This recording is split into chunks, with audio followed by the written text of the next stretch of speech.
Indonesia merupakan negara tropis yang memiliki sumber daya alam yang melimpah. Salah satunya adalah tanaman herbal atau tanaman obat. Tanaman herbal atau tanaman obat merupakan tanaman yang dipercaya berkhasiat untuk menyembuhkan penyakit. Di Indonesia terdapat 10.000 jenis tanaman herbal. Sebanyak 300 telah dimanfaatkan oleh masyarakat Indonesia. Masyarakat Indonesia memanfaatkan tanaman herbal sejak zaman Hindu-Buddha melalui lontar Usada Taru Pramana. Lontar Usada Taru Pramana merupakan lontar yang menjelaskan tentang penyembuhan penyakit dengan memanfaatkan tanaman-tanaman herbal. Salah satu tanaman yang sering digunakan oleh masyarakat Indonesia adalah tanaman dadap dan tanaman jarak, khususnya pada bagian daun. Daun dadap dan daun jarak memiliki kandungan fitokimia berupa tanin, fenol, dan steroid. Ketiga kandungan ini dapat membunuh atau menghambat pertumbuhan bakteri.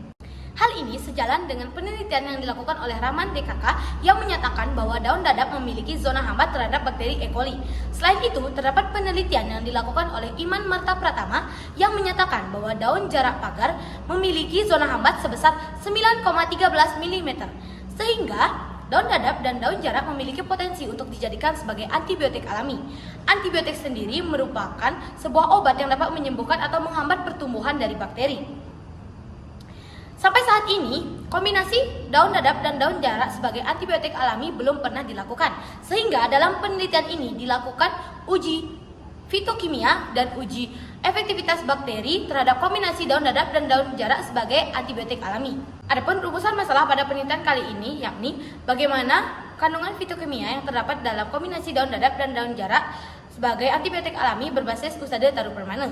Yang kedua, bagaimana efektivitas antibakteri dalam kombinasi daun dadap dan daun jarak sebagai antibiotik alami berbasis Usada Taru Pramana.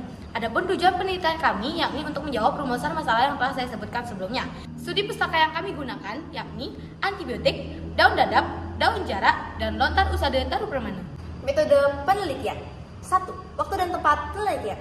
Penelitian ini dilaksanakan pada bulan Juli sampai September tahun 2023 di Laboratorium Kimia SMA Negeri 1 Bangli dan Laboratorium Universitas Muhammadiyah. 2. Sumber data alat dan bahan. Sumber data yakni data primer dari hasil uji di laboratorium, kemudian alat yang digunakan adalah sebagai berikut, dan bahan yang digunakan yakni daun dadap, daun jarak, dan etanol 96%. 3. Variabel penelitian. Variabel penelitian terdiri atas variabel bebas yakni kombinasi daun dadap dan daun jarak dengan variasi sebagai berikut. Variabel kontrol yang terdiri atas bakteri E. coli dan bakteri S. aureus, dan variabel terikat yakni besar zona hambat yang dihasilkan dari kombinasi daun dadap dan daun jarak terhadap bakteri E. coli dan bakteri S. aureus. 4. Prosedur kerja.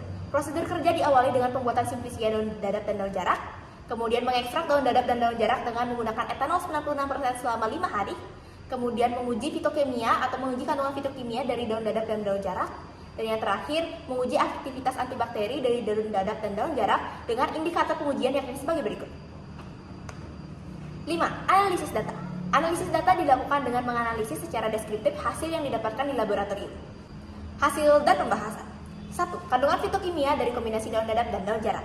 Berdasarkan hasil dari uji fitokimia, didapatkan kandungan fitokimia yakni sebagai berikut. Tabel tersebut menunjukkan bahwa kandungan kombinasi daun dadap dan daun jarak dari ketiga variasi memiliki kandungan fitokimia berupa tanin, fenol, dan steroid. Ketiga kandungan tersebut berfungsi sebagai antiinflamasi, antiseptik, dan antibakteri yang dapat dijadikan sebagai antibiotik, sehingga kombinasi daun dadap dan daun jarak berpotensi untuk dijadikan sebagai antibiotik alami. 2. Efektivitas antibakteri dari kombinasi daun dadap dan daun jarak. Untuk menguji aktivitas antibakteri dilakukan pengujian di laboratorium dan hasil uji yakni sebagai berikut.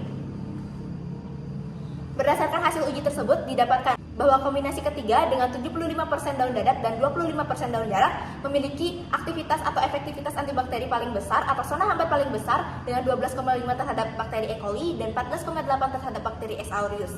Sehingga dapat dikatakan bahwa kombinasi ini memiliki efektivitas yang kuat sebagai antibakteri dan dapat dikatakan sebagai atau dapat dimanfaatkan sebagai antibiotik. Jika dibandingkan dengan penelitian sebelumnya, dapat dikatakan bahwa kombinasi daun dadap dan daun jarak memiliki efektivitas yang lebih besar dibandingkan ketika daun dadap dan daun jarak tidak dikombinasikan sebagai antibiotik atau antibakteri.